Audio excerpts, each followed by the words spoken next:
अस्सलाम वालेकुम स्टूडेंट्स। आज हम सेकेंड ईयर का लेक्चर नंबर 2 स्टार्ट करेंगे। चैप्टर नंबर 13 है हमारा। कल हमने इलेक्ट्रिक करंट को डिस्कस किया था और इलेक्ट्रिक करंट में हमने ये पढ़ा था कि जो flow of charges in a unit time है, किसी खास वक्त में जो चार्जेस का बहाव है उसे हम इलेक्ट्रिक करंट कहते हैं, जिसका फार्मूला हमने पढ़ा था कि I = Q/T होता है और करंट को कैलकुलेट करने के लिए जो हम यूनिट इस्तेमाल करते हैं वो होता है एम्पेयर। हम बार बार बात कर रहे थे चार्जेस के फ्लो की और हम जानते हैं कि डिफरेंट मेटल्स में डिफरेंट टाइप के जो चार्जेस मौजूद होते हैं। अगर हम मेटल्स की बात करते हैं तो मेटल्स में जो है वो फ्री इलेक्ट्रॉन्स मौजूद होते हैं और वही फ्री इलेक्ट्रॉन्स जो है वो मेटल्स में करंट को फ्लो करवाने का सबब बनते हैं। तो ऐसे मटेरियल्स कि जिनमें फ्री इलेक्ट्रॉन्स मौजूद नहीं होते उनमें से करंट जो है वो फ्लो नहीं कर पाता। जैसे कि अगर हम कंपेयर करें लकड़ी को मेटल के साथ तो हम जानते हैं कि मेटल में से करंट आसानी से फ्लो कर सकता है, जबकि जो वुड है, लकड़ी है, उसमें फ्री इलेक्ट्रॉन्स ना होने की वजह से हम उसमें से करंट फ्लो नहीं कर सकता। तो हमारा आज से का टॉपिक जो है वो इसी बात से रिलेटेड है। हमें डिस्कस करना है करंट थ्रू मेटेलिक कंडक्टर कि मेटेलिक कंडक्टर में से करंट का फ्लो करना। हम कल से पढ़ रहे हैं कि चार्जेस के फ्लो की वजह से करंट प्रोड्यूस होता है। अगर हमारे पास एक ये वायर का टुकड़ा हो, एक कंडक्टर हो, तो इसमें भी फ्री इलेक्ट्रॉन्स मौजूद हैं और वो भी जो है वो मूव कर रहे हैं इधर उधर। तो हमारी अगर बात की करंट का फ्लो करना, चार्जेस का फ्लो करना, उसकी वजह से करंट प्रोड्यूस होता है। तो एक अगर मेटल का टुकड़ा जिसको मैंने किसी चीज़ से कनेक्ट नहीं किया हुआ, अगर इसके अंदर फ्री इलेक्ट्रॉन्स मौजूद हैं और वो मूव कर रहे हैं तो इसमें इलेक्ट्रिक करंट क्यों प्रोड्यूस नहीं होता। करंट थ्रू मेटेलिक कंडक्टर हम ये पढ़ रहे हैं कि मेटल्स में करंट के फ्लो करने की वजह या सबब क्या होता है, तो वो होते हैं फ्री इलेक्ट्रॉन्स। फिर हमारे जहन में क्वेश्चन आता है कि अगर इलेक्ट्रॉन्स मूव कर रहे हैं, जैसे मैंने बताया कि हमारे पास अगर ये तार का एक टुकड़ा है मेटल का, इसमें भी फ्री इलेक्ट्रॉन्स मूव कर रहे हैं, तो इसमें से करंट फ्लो क्यों नहीं करता।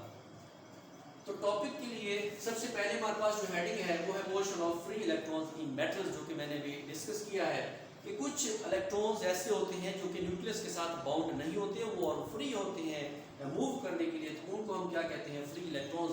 तो मेटल में जो करंट के फ्लो करने की मेन वजह होती है वो क्या होती है, फ्री इलेक्ट्रॉन्स होती है। मतलब हमारे जो इस टॉपिक की जो पहली हेडिंग है वो है motion of free electron in metal. कि सबसे पहले तो हमने इस चीज़ को देखना है कि मेटल्स में फ्री इलेक्ट्रॉन्स मौजूद होते हैं। अब अगर फ्री इलेक्ट्रॉन्स मौजूद होते हैं तो दूसरा हमारा सवाल ये है कि उसमें फ्लो जो है वो चार्जेस का हो रहा होता है, उसमें करंट प्रोड्यूस क्यों नहीं होता। तो हम अब डिस्कस करते हैं सेकंड बात को कि वो है कि current when no battery is connected. कि मेटल्स के साथ अगर हमने कोई बैटरी कनेक्ट नहीं की हुई तो उसमें से क्या करंट फ्लो करता है या नहीं करता।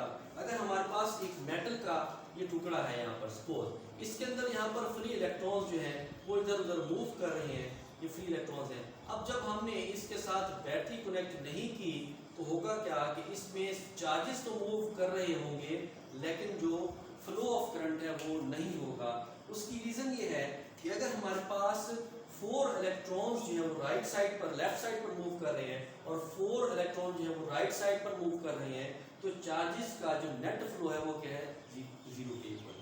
चार्जेस का जो नेट फ्लो है वो किसके इक्वल है, जीरो के इक्वल। हमारे पास ये एक मेटल है, इसमें से चार्जेस फ्लो कर रहे हैं। जब हमने इसके साथ बैटरी कनेक्ट नहीं की तो ये करंट प्रोड्यूस नहीं करेगा।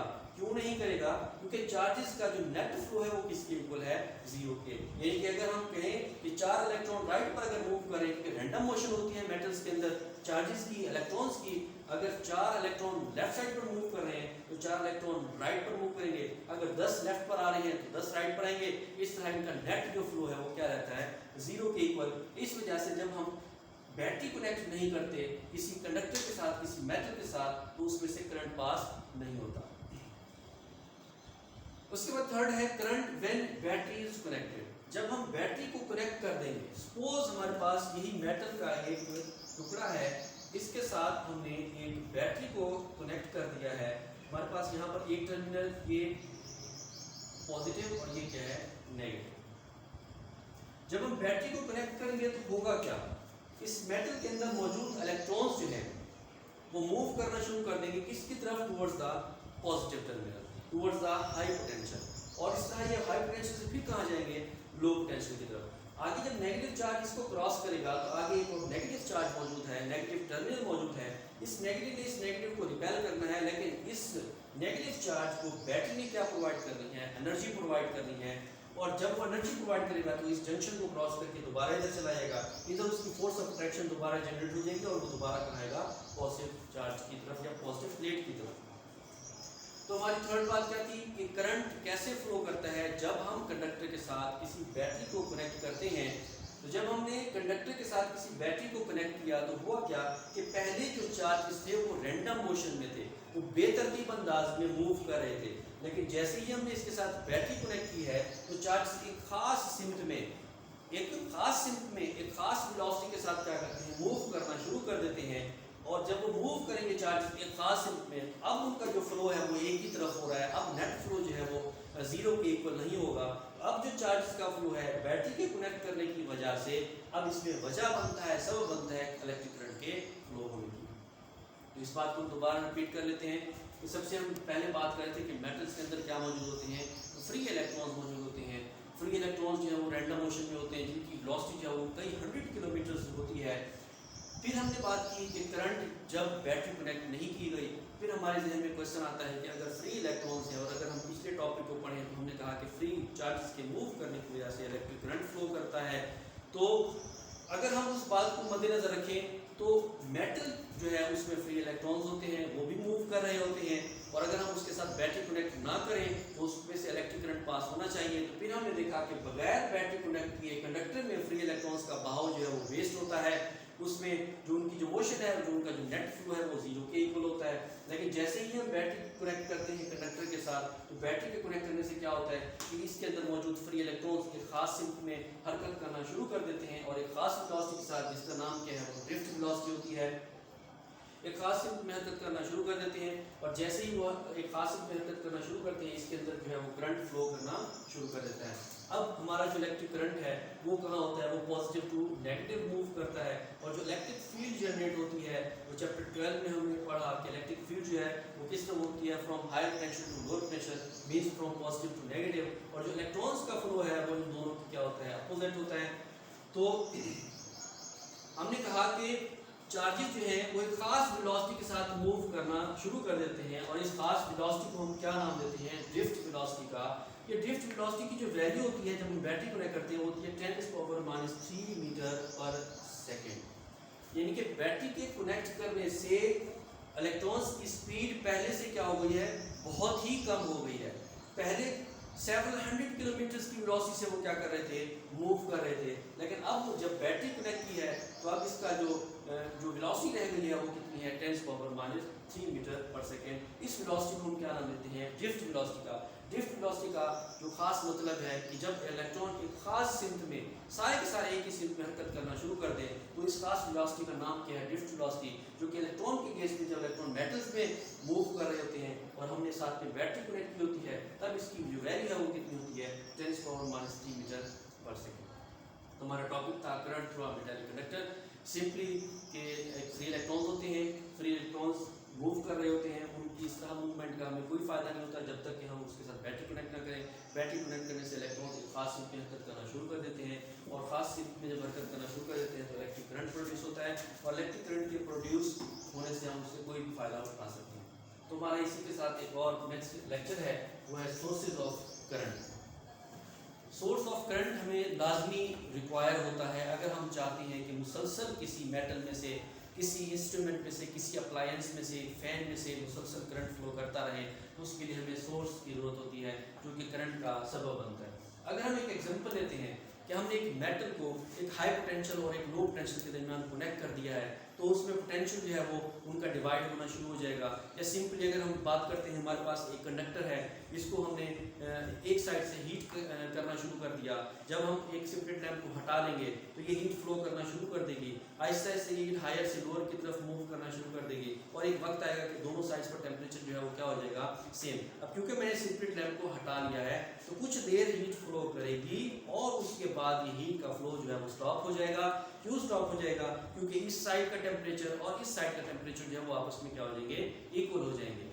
तो हम अगर मुसलसल इधर सेपरेट लैंप को रखें, सेपरेट लैंप क्या है, एक सोर्स है हीट का, टेम्परेचर के फ्लो करने का, हीट के फ्लो करने का, अगर हम मुसलसल इस तरफ सेपरेट लैंप रखेंगे, ये साइड मुसलसल गर्म करते रहेंगे, हीट का फ्लो जो है वो मुसलसल होता रहेगा। तो यही बात हम इसमें करने लगे हैं कि अगर हम चाहते हैं कि मुसलसल करंट फ्लो होता रहे तो हम एक ऐसा सोर्स यहाँ पर देंगे जिसका जो पोटेंशियल है वो डिफरेंस रहे और वो उसमें से करंट जो है वो मुसलसल फ्लो करता रहे। तो फिर करंट के सोर्स के तौर पर हमारे पास कुछ चीज़ें मौजूद हैं, यहाँ पर 4 चीज़ें मौजूद हैं कि जो कि हम उनको करंट के सोर्स के तौर पर इस्तेमाल कर सकते हैं, जो सबब बनती हैं किसी भी कंडक्टर में से करंट के पास होने का। जिसमें सबसे पहली चीज़ जो है वो क्या है, सेल है। सेल हमारे पास मौजूद होते हैं जो कि सोर्स ऑफ करंट। अगर हमारे पास एक मेटल का टुकड़ा है, अगर हमारे पास एक मेटल का टुकड़ा है, इसमें फ्री इलेक्ट्रॉन्स मौजूद हैं और हम अगर इसके साथ कुछ बैटरी कनेक्ट नहीं करते, क्योंकि सारे के सारे फ्री इलेक्ट्रॉन सेम पोटेंशियल पर हैं, तो ये फ्लो नहीं करेंगे और इलेक्ट्रिक करंट पास नहीं करेगा। जैसे ही हम इनके साथ बैटरी कनेक्ट कर देंगे, अब इनके दरमियान पोटेंशियल का डिफरेंस क्रिएट हो गया है। अब उनको टारगेट मिल गया है कि वो हायर पोटेंशियल से लोअर पोटेंशियल की तरफ मूव करना शुरू कर दें और ये चीज़ पे बनती है करंट का सबब। और सेल जितने ज़्यादा पावरफुल होंगे, जितने ज़्यादा स्ट्रॉन्ग होंगे, उतनी ही देर जो है वो करंट उसमें से फ्लो करता रहेगा। तो सेल असल में करते क्या हैं, सेल क्या करते हैं, उनके अंदर केमिकल्स मौजूद होते हैं, ये केमिकल एनर्जी को इलेक्ट्रिकल एनर्जी में कन्वर्ट करते हैं। दूसरी चीज़ जो है as a source of current हम इस्तेमाल कर सकते हैं, वो हमारे पास है इलेक्ट्रिक जनरेटर।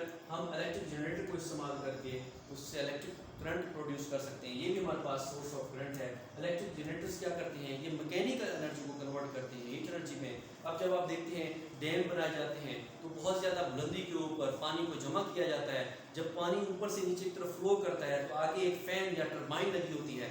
जब वो पानी टरबाइन से टकराता है तो अपनी एनर्जी उसको दे देता है। जब ये टरबाइन चलती है तो टरबाइन के साथ हमने जनरेटर अटैच किया होता है। जैसे ही टरबाइन चलती है, जनरेटर चलता है, तो एनर्जी या इलेक्ट्रिसिटी जो है वो प्रोड्यूस होती है। तो हम कह सकते हैं कि इलेक्ट्रिक जनरेटर एक सोर्स ऑफ इलेक्ट्रिसिटी है और ये क्या करते हैं, ये मैकेनिकल एनर्जी को कन्वर्ट करता है जिसमें इलेक्ट्रिकल एनर्जी। थर्ड हमारे पास है थर्मोकपल्स। थर्मोकपल्स क्या करते हैं, हीट एनर्जी को कन्वर्ट करती हैं मैकेनिकल एनर्जी में। यानी कि अगर हमारे पास कोई हीट है तो एक ऐसी डिवाइस है कि हम उस हीट को यूटिलाइज कर सकते हैं, उसको कन्वर्ट कर सकते हैं इलेक्ट्रिक करंट में। तो उस और लास्ट में हमारे पास क्या है, सोलर सेल्स हैं। सोलर सेल्स भी क्या करते हैं, ये जो हमारे पास हीट एनर्जी होती है, हीट एनर्जी को हम क्या करते हैं, कन्वर्ट कर लेते हैं किसमें, इलेक्ट्रिकल एनर्जी में। यानी कि अगर हमारे पास सन है, धूप है, उस धूप को हम क्या करते हैं, सोलर सेल्स के जरिए कन्वर्ट कर लेते हैं जिसमें इलेक्ट्रिकल एनर्जी में। तो ये हमारे पास जो मेन 4 सोर्सेज ऑफ करंट हैं, जिसमें से एक सेल है। सेल क्या करता है, केमिकल एनर्जी को इलेक्ट्रिकल एनर्जी में कन्वर्ट करता है। जनरेटर क्या करता है, मैकेनिकल एनर्जी को इलेक्ट्रिकल एनर्जी में कन्वर्ट करता है। थर्मोकपल्स हैं और हमारे पास सोलर सेल्स हैं, ये दोनों ही क्या करते हैं, ये हीट एनर्जी को कन्वर्ट करते हैं इलेक्ट्रिकल एनर्जी में। तो आज के लेक्चर में हमने 2 बातें जो है वो डिस्कस की हैं। एक तो है करंट थ्रू मेटेलिक कंडक्टर, कि मेटेलिक कंडक्टर में से करंट फ्लो क्यों करता है, उसकी वजह क्या होती है। और दूसरा हमने पढ़ा कि सोर्सेज ऑफ करंट, और अगर हम करंट को मुसलसल जनरेट करना चाहते हैं, हासिल करना चाहते हैं, तो उसके लिए हम कौन कौन से सोर्सेज को इस्तेमाल कर सकते हैं, और वो हमारे पास 4 सोर्स हैं। इंशाल्लाह नेक्स्ट लेक्चर में हमारी मुलाकात होगी।